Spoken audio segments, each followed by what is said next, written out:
O ano de 1888 é decisivo para a entrada da imigração no período das saídas em massa. A assinatura da Lei Áurea acaba definitivamente com a escravatura.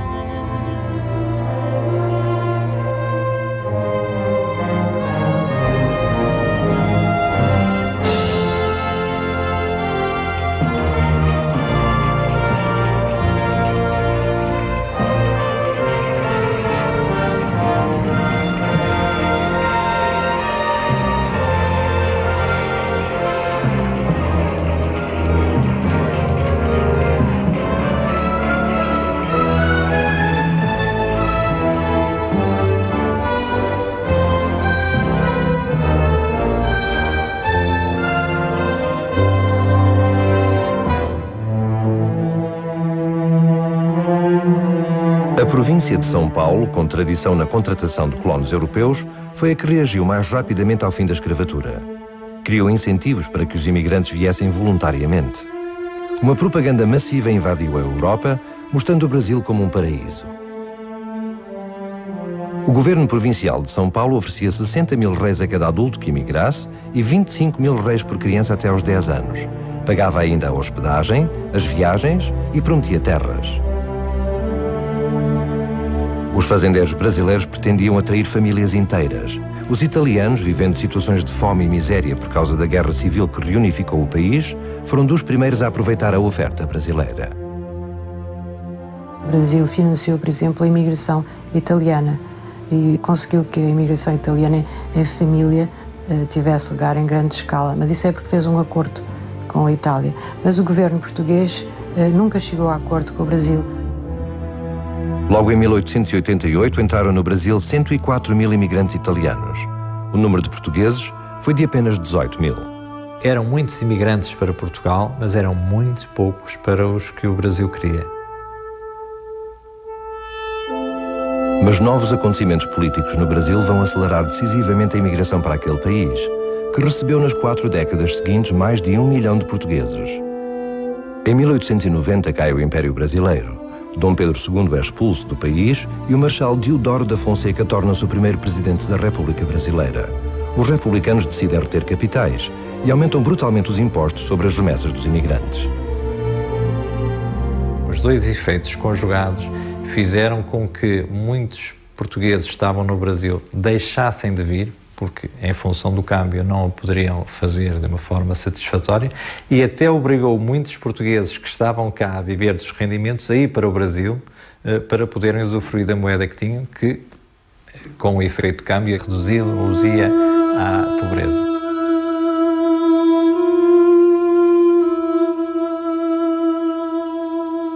A queda das remessas de imigrantes, aliada à instabilidade provocada pelo ultimato inglês, provocaram grave crise financeira em Portugal. Pobreza extrema foi o que se viu em algumas zonas do país a partir de 1890.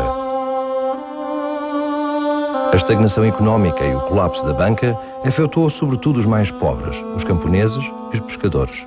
60% da população sobreviveu como pôde, esgotando os últimos recursos. Recorreu-se a tudo para ganhar uns tostões, disfarçar a fome e enfrentar tempos bravios. No final do século, vai tudo. Vai a família inteira. E vão as famílias de baixa condição social e vão as famílias de alta condição social, ou pelo menos com um estatuto como advogado, escritor, jornalista, médicos, vão para o Brasil nessa condição. Nos finais do século XIX, enquanto em Portugal se vive em tempos de crise, no Brasil a economia arrastada pelo café vai de vento em popa. No Rio de Janeiro, alguns dos edifícios mais luxuosos são deste período áureo, como a célebre pastelaria Colombo, propriedade de imigrantes portugueses, construída em 1894.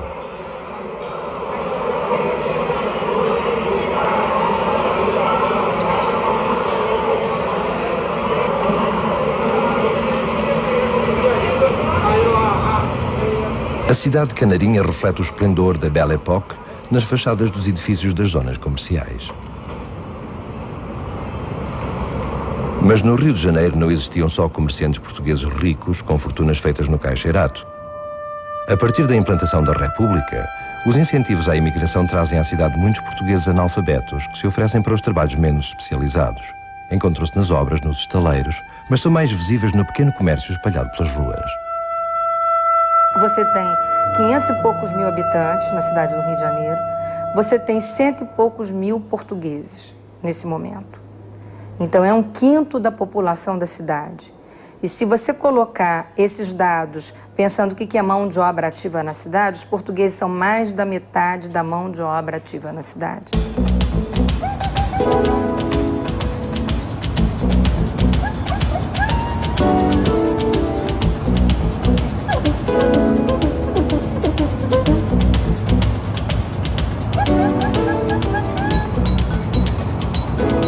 A cidade do Rio de Janeiro está cheia de artistas e vendedores de rua. Quem iniciou esta tradição foram os imigrantes lusos. Há um século atrás havia um português a vender em cada esquina garrafas, cebolas, pães, vassouras. Ficaram famosas as imagens dos vendedores tiradas pelo fotógrafo Marc Ferrez.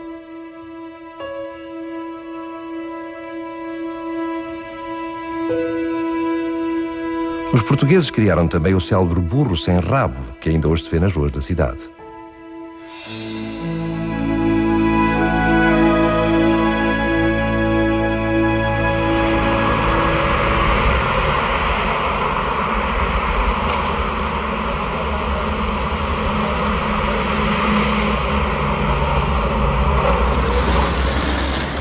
O puxador de mercadorias num carrinho de 2 rodas é uma das imagens de marca do Rio de Janeiro e mostra a arte do desenrasque português quando se trata de ganhar a vida.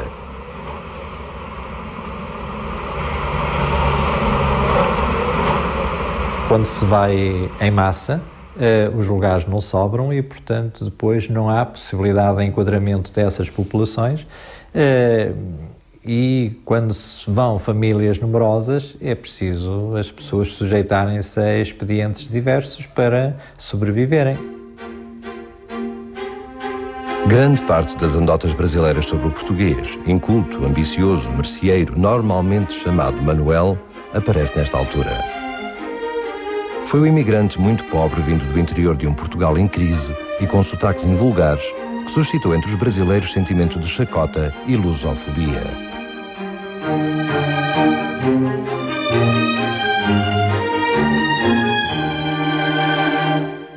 Você tem o descendente do africano que compete com o português recém-chegado, e com os brasileiros também descendentes de portugueses. Então você tem uma questão aí muito grave na cidade de um antilusitanismo que nesses momentos ele vai ao paroxismo e ele chega a ser sangrento.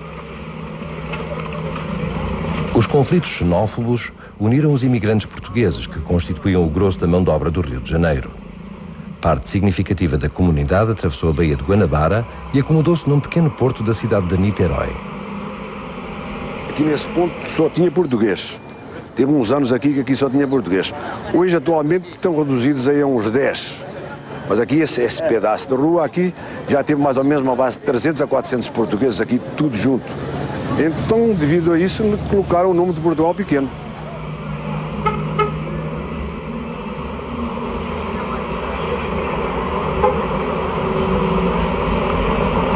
Quando se iniciou a construção do Porto de Niterói em 1916, a maioria dos trabalhadores dos estaleiros eram portugueses. Portugal pequeno transformou-se então numa vila lusa com lojas, restaurantes e barbearias. Desde essa altura vivem neste bairro piscatório os imigrantes que não tiveram êxito suficiente para regressarem com orgulho a Portugal. Também as elites comerciais do Rio de Janeiro sentem a lusofobia. Começam a ostentar o nome de colónia portuguesa, unindo-se para demonstrar que são ricos e poderosos e nada têm a ver com os humildes imigrantes das anedotas.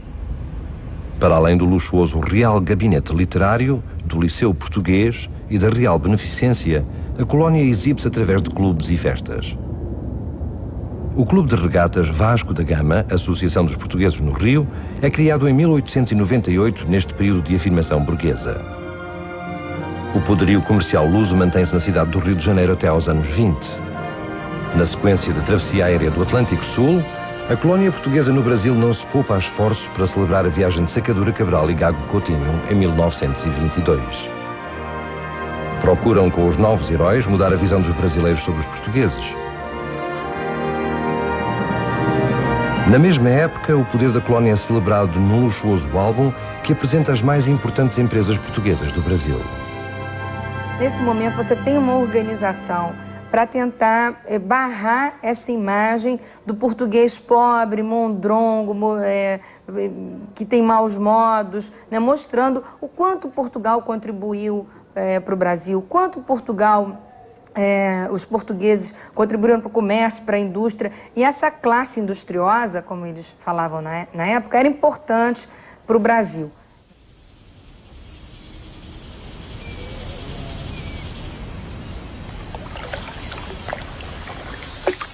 Nos inícios do século XX, os imigrantes portugueses buscam também emprego na Amazónia, onde a exploração da borracha produz fortunas meteóricas. Muitos foram atrás do sonho. José Maria foi empurrado pela tragédia.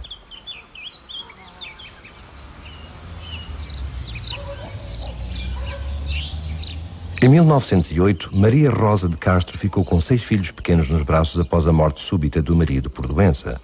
Viviam nesta casa em Ocela, concelho de Oliveira das Meias. Cabiam todos em apenas 2 quartos. Estamos na casa onde Ferreira de Castro nasceu, tal e qual como era nessa época, sem mobília, sem nada, porque ele era uma pessoa pobre, não é? Emigrou por necessidade. Foram de sofrimento as primeiras sensações que a vida me deu. Aos 6 anos fui para a escola. Era de inverno, ia de chancas, friorento, enroupadito.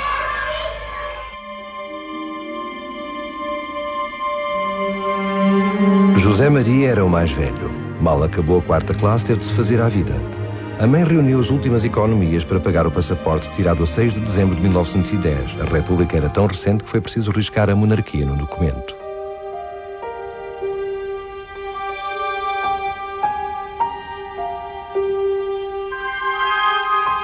Um tio longínquo que vivia em Belém do Pará era a esperança. No dia 6 de janeiro, José Maria estaria numa destas filas no Porto de Leixões. Embarcou no vapor inglês Jerome para a Amazónia. Tinha apenas 12 anos.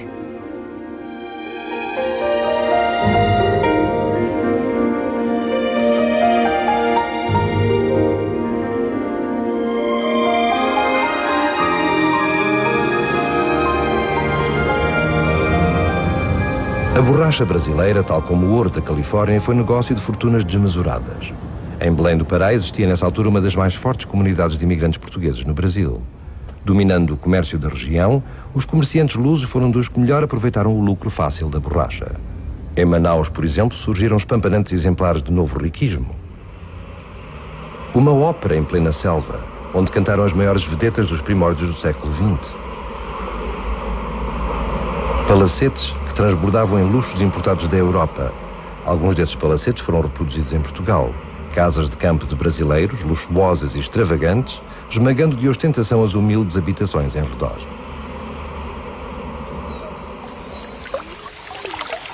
José Maria chegou ao Pará para surpresa do tio que não o esperava.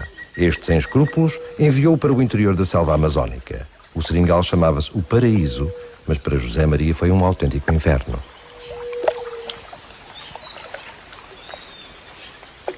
Viveu 2 anos na selva trabalhando como caixeiro. Fazia a contabilidade do seringal.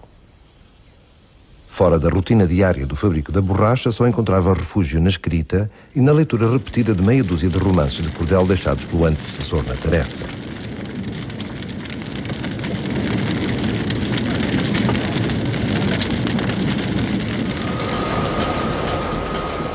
Aos 14 anos, José Maria consegue finalmente sair do seringal. Desamparado, sobrevive como pode, trabalhando para as tipografias de Belém do Pará.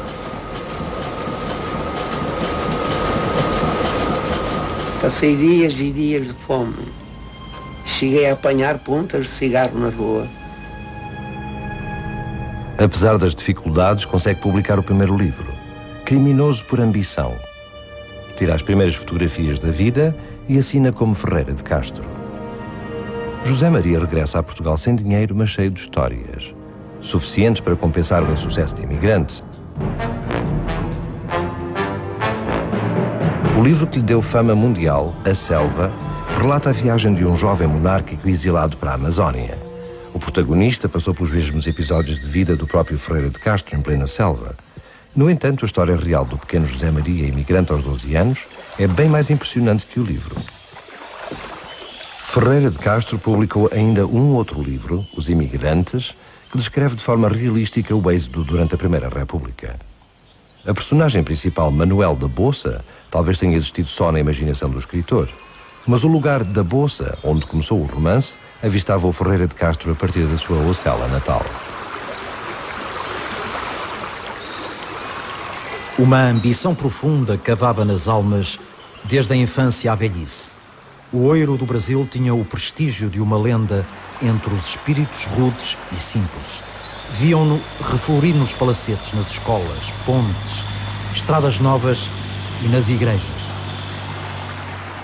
Manuel vivia remediado no lugar da Bolsa, mas torturava-o o sonho da fortuna. Hipotecou as terras, deixou mulher e filha e embarcou para o Brasil.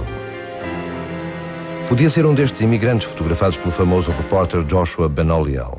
Amontoavam-se no terreiro do Paço, à espera de lugar no barco. Em Portugal a crise é grande. Primeiro o assassinato do rei e depois a implantação da República vão causar as maiores vagas de imigração até então verificadas em Portugal. A Itália denunciara o acordo de imigração com o Brasil. Os engajadores de mão de obra viram-se novamente para Portugal, aproveitando a confusão que reina na República. Portugal entrou assim no processo de imigração subsidiada. O sonho brasileiro abria-se finalmente ao mais pobre dos portugueses.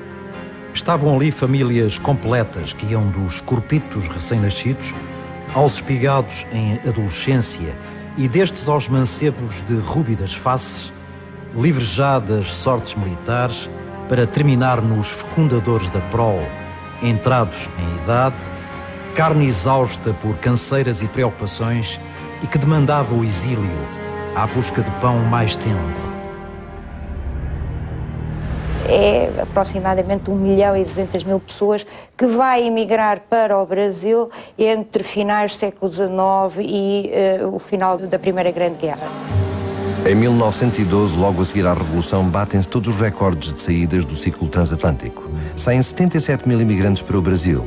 Juntando os que partiram para os Estados Unidos, somam-se mais de 100 mil saídas num só ano. Os mais ricos desfrutavam com todos os luxos de uma viagem de cruzeiro, enquanto os imigrantes viajavam amontoados nas terceiras classes.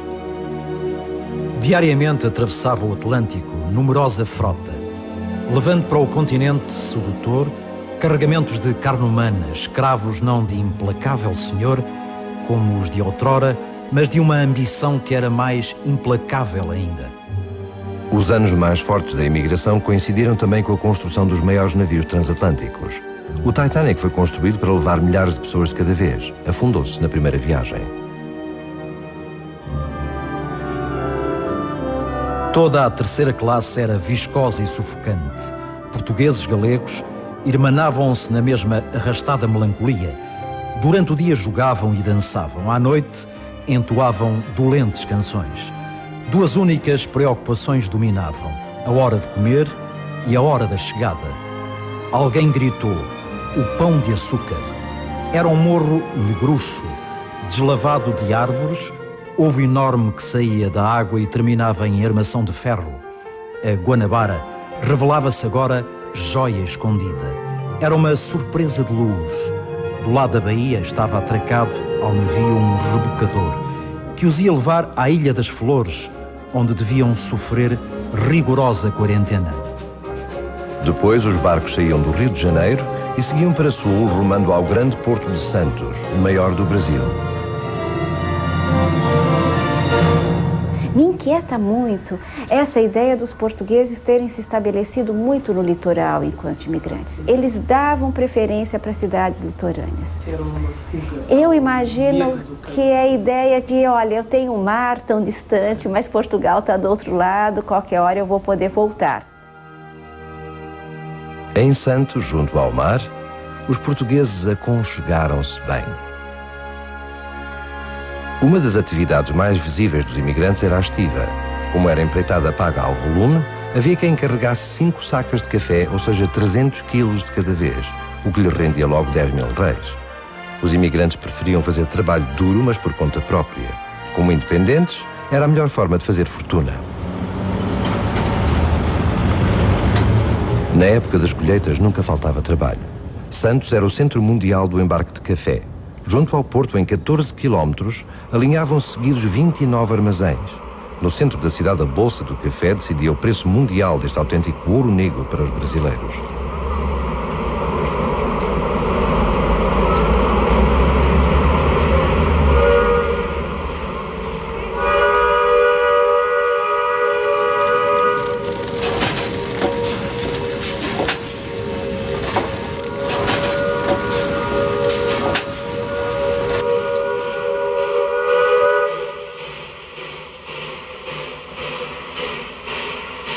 Para enfrentar a imigração de massa e limpar a imagem dos exploradores de imigrantes, o governo de São Paulo construiu em 1888 a Hospedaria dos Imigrantes. Possibilitou assim o encaminhamento dos contingentes dos trabalhadores subsidiados de forma mais racional e controlada para as fazendas de café. A hospedaria tinha uma estação de onde vinham diretos os comboios de Santos. Chegou a receber 8.000 pessoas de uma única vez. A Hospedaria dos Imigrantes, com o seu longo renque de janelas e ampla varanda, erguia-se no centro do parque. Nada de majestades deslumbradoras, que o albergue era para os humildes, para os que iam em terra alheia, buscar um tassalho de pão. O português é considerado o segundo grupo, em termos numéricos, que se dedicou à lavoura de café.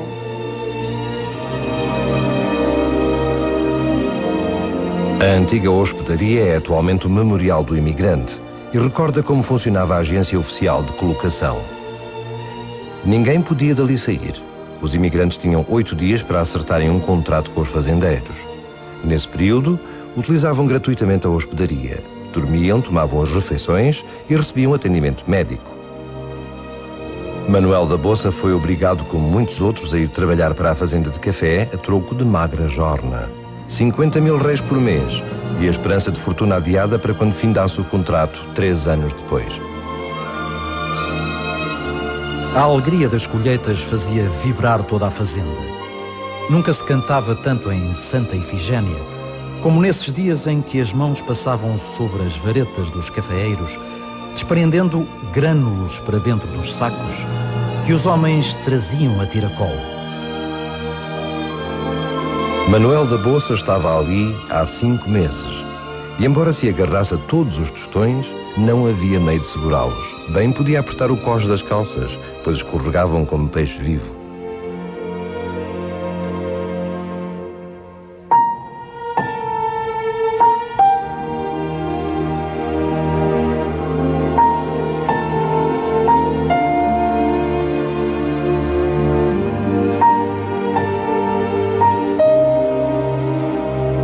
Quando acabavam os contratos na fazenda de café, regressavam às cidades e procuravam emprego na indústria.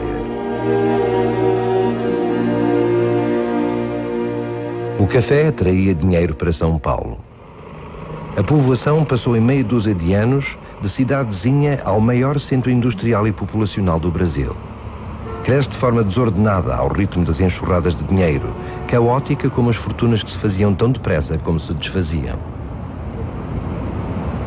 O pico da imigração portuguesa para São Paulo vai entre 1908, quando proíbem a entrada dos italianos, até 1914, quando, sem dúvida, a Primeira Guerra também um pouco trava a vinda desses. Então você tem um intenso processo entre 8 e 14. Na construção civil, onde portugueses que já traziam essas habilidades, enquanto serralheiros, estuquistas, marmoristas, pedreiros, marceneiros, carpinteiros vão ser engajados neste processo. A cidade se construía. O café trazia prosperidade à cidade. Em São Paulo, os imigrantes conseguiram dominar um negócio que ficou também como imagem de marca dos portugueses no Brasil. Eram os padeiros da nação. Era um ramo que havia o predomínio de italianos. Então se fazia aquele pão de casca grossa, dura, né? Que era o pão italiano, que era um pão que durava 2, 3 dias. Né? Aos poucos o português se inseriu nesse ramo e passou a produzir o pão fresco, que nós chamamos aqui no Brasil de pão francês, né? que é um pão que ele fazia várias fornadas no mesmo dia. Então, em pouco tempo, o português começou a ganhar espaço do italiano, né? Porque a população passou a preferir esse pão fresco que ele podia buscar na padaria de manhã ou à tarde. Em São Paulo, as oportunidades de negócio possibilitaram que muitos partissem do nada para construir impérios. António Pereira Inácio começou como sapateiro e chegou a ser dono da maior fábrica de têxteis do Brasil, a fábrica Votorantim, que ainda hoje é o maior grupo empresarial do país. Manuel da Bossa não foi feliz. Depois do café, tentou o trabalho nos armazéns de São Paulo, sem sucesso. De Portugal só ia recebendo más notícias. Primeiro soube que perdeu as terras e depois a mulher, que faleceu. Só a custo decidiu regressar, na miséria. Assim acaba a história de Manuel da Bossa, contada no livro Os Imigrantes. Muitos dos milhares que partiram até à Primeira Guerra Mundial regressaram como ele, desiludidos e mais pobres. Só em 1914 retornaram 140 mil. Outros tentaram a sua sorte nos Estados Unidos, para onde as agências de imigração viravam agora à venda de sonhos.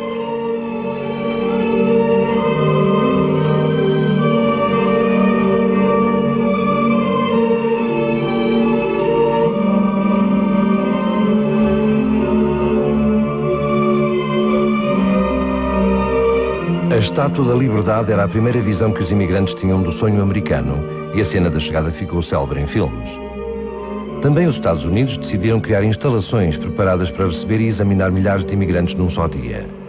A infraestrutura criada em 1892 na ilha de Ellis, em Nova York, era chamada a Porta da Liberdade.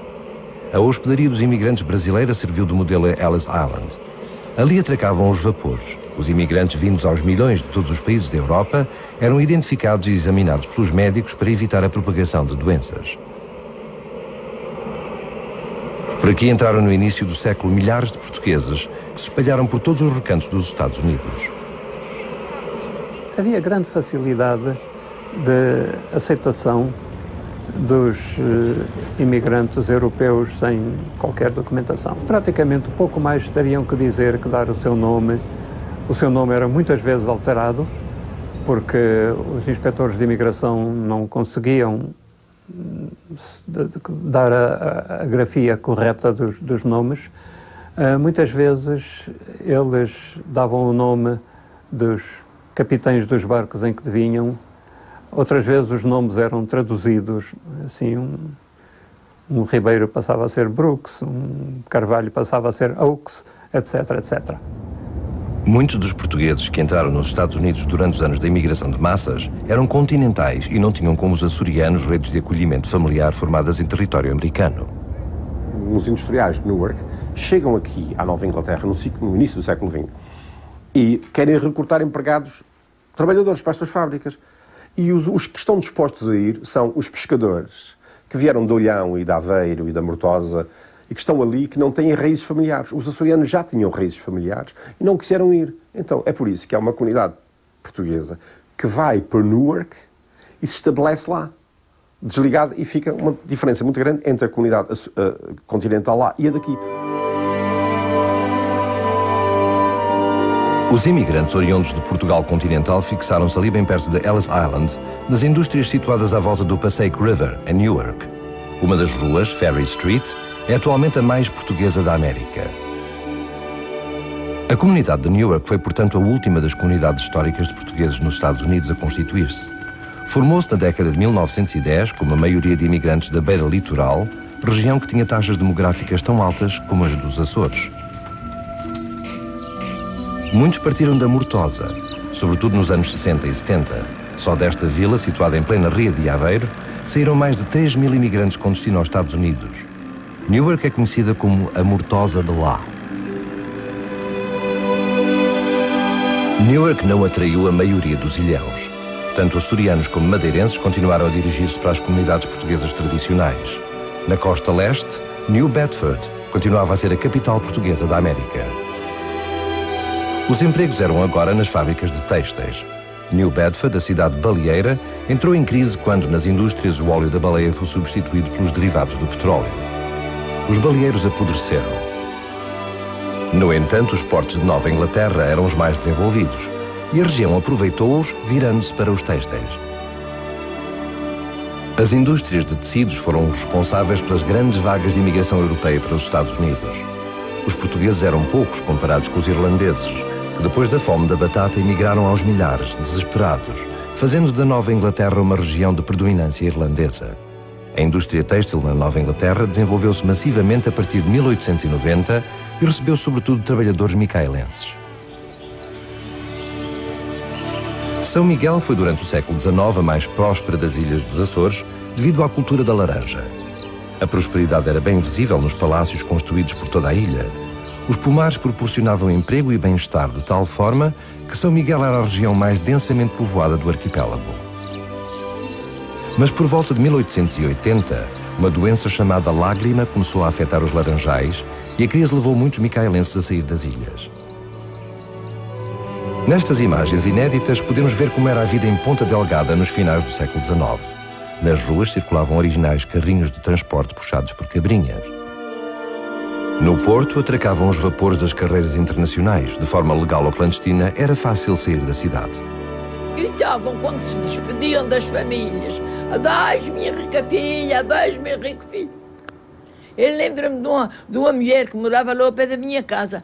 Imigrou um filho para aqui com os sapatinhos emprestados. E os sapatos não lhe serviam e ela a dar-lhe pancadas para lhe meter os seus sapatos. É. Já tudo se passou. Tudo se passou. Alguns foram para o Havaí, mas a maioria dos micaelenses concentrou-se nos Estados Unidos à beira do Atlântico, numa pequena localidade situada a 20 km a norte de New Bedford. Fall River tornou-se uma segunda Ponta Delgada. Em Fall River, nos inícios do século XX, chegaram a funcionar 100 fábricas de algodão. Os açorianos eram o maior grupo étnico entre os trabalhadores. Joseph Marshall, ou antes José Machado, tinha como missão receber os imigrantes nas fábricas e ensinar-lhes o ofício. Todos que vierem das ilhas, não precisava escolher, era tudo bons trabalhadores. Mas depois, vierem para aqui, e os filhos, os vinham das ilhas, já não eram tanto bons, mais malandros. Tinha um costume de lá, mas tocou outra vez. Mas os trabalhadores, os portugueses eram bons trabalhadores, para aprender o trabalho e tudo. E muitos foram para fora, Nas fábricas trabalhavam mulheres e crianças, empregos muito mal pagos que só eram entregues aos imigrantes. Estas fotos de Lewis Hines iniciaram o combate ao trabalho infantil. Na viragem para o século XX, muitas das imagens foram tiradas em Fall River e retratavam crianças portuguesas. I tried to learn how to weave, but it was difficult because I was too small. I couldn't reach the looms very well, and the man that was teaching me said, "No, I can't teach you because, he was not paid to teach me, and it was difficult for him. After all, every little cent counted." So that I had to try to get another job, and I got a job in the card room. Eulália Mendes, natural de Gouveia, começou cedo a trabalhar nas fábricas de New Bedford. Tornou-se numa das mais famosas ativistas portuguesas na América. Os imigrantes foram fortemente combativos nos sindicatos e nos movimentos de greves incentivados por anarquistas e comunistas. Eulália e outros imigrantes participaram na célebre greve de 1928 em New Bedford. Durou 6 meses e paralisou 20 mil trabalhadores. A grande queda bolsista de 1929 veio agravar a crise. Muitas fábricas fecharam. O desemprego entre a comunidade portuguesa atingiu os 50%. Nessa altura não havia seguros de desemprego, não havia nada disso. E muitos regressaram até a Portugal, porque aqui não era impossível viver, não é? Os donos fecharam as fábricas. Houve uma fábrica nova ali em cima, perto da Roca da Lérnia. Fábrica enorme, bonita, uma fábrica construída em tijolo, que nunca chegou a abrir. Estava completa. A abrir, veio a greve e foi destruída.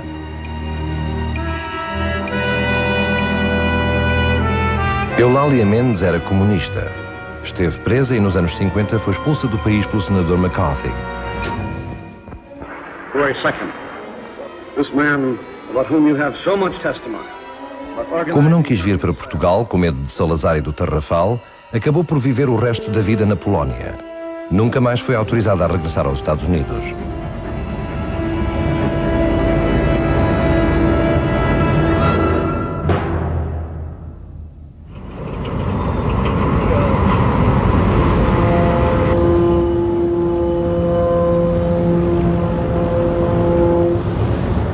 A Grande Depressão afetou gravemente os países exportadores de matérias-primas, como o Brasil. As exportações de café caíram a pique e isso refletiu-se numa diminuição da imigração portuguesa nos anos 30.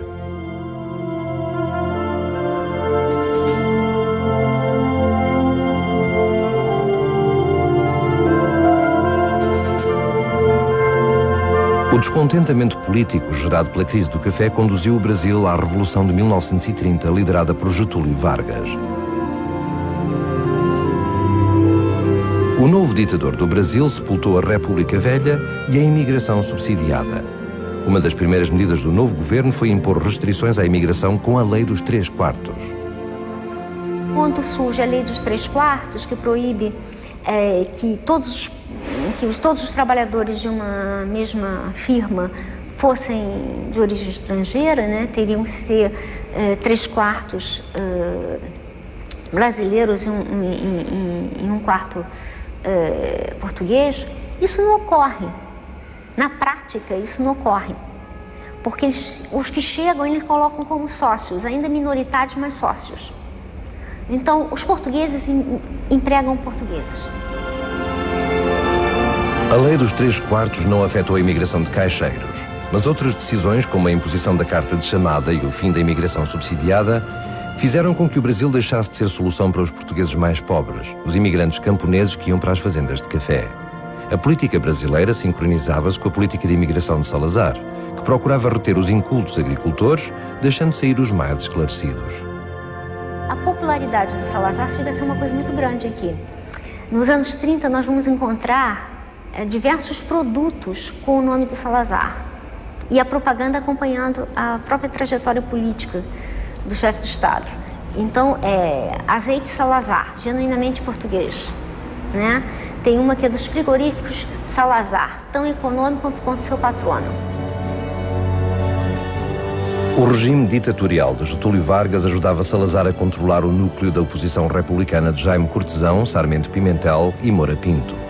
A este grupo de exilados, conhecido pelos Budas, pertencia também Jaime de Moraes, que capitaneara no Porto a primeira revolta contra a ditadura em fevereiro de 1927.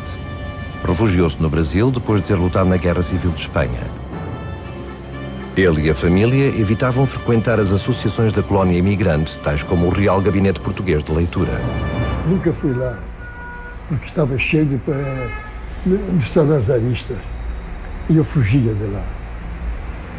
Para que eu ia lá? Para ser ofendido? Para ser agredido? Eu não ia. A polícia aqui não nos permitia política. O compromisso que nós fomos obrigados a fazer aqui é não nos metermos em política, nem lá daqui, nem lá de fora.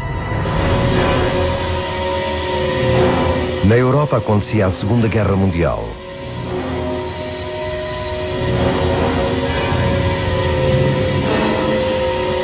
O conflito demonstrou a fraqueza do modelo de desenvolvimento do Estado Novo baseado nas campanhas do trigo. Salazar muda de estratégia. A partir dos anos 50, sem fazer disso uma política explícita, vai consentir que os camponeses saiam novamente do país. Começa por resolver o problema dos Açores. Há séculos que as ilhas contavam com a saída de imigrantes para resolver o problema da pressão demográfica. Mas os Estados Unidos fixaram cotas em 1924 e só permitiu a entrada legal de 503 portugueses. O fecho da imigração americana afetou gravemente os Açores. As ilhas tinham gente a mais para o que a terra conseguia dar, especialmente em tempos de crise. É com o Canadá que Salazar negocia o primeiro contrato de imigração do Estado Novo. Como nas ilhas todos queriam emigrar, formou-se uma comissão que analisava se o candidato tinha calos ou não. É que os canadianos só queriam camponeses habituados ao trabalho duro. Em 1953, saem 555 portugueses levados para a construção de linhas dos caminhos de ferro canadianos. Muitos foram dos Açores para o Canadá, pensando que aquilo era um paraíso. O primeiro era o clima era muito diferente do clima dos Açores, era horrível, e os trabalhos que lhes foram dados eram trabalhos pesados, era a maior parte na construção dos caminhos de ferro, das linhas férreas. Os habitantes do arquipélago dos Açores foram no último dia de setembro surpreendidos com o nascimento de uma nova ilha.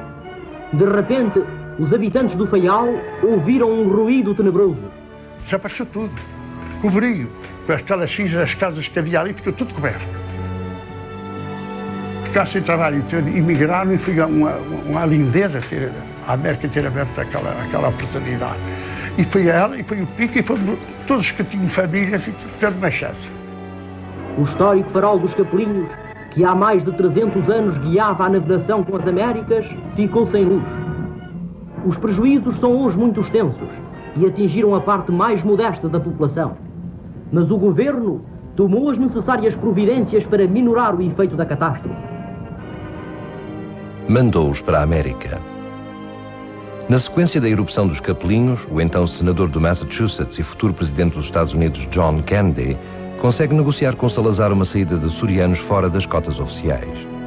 Logo em 1958, saem 5.000 desalojados pelo vulcão. Nos anos 60 e 70, emigrarão 73 mil açorianos para os Estados Unidos e 91 mil para o Canadá.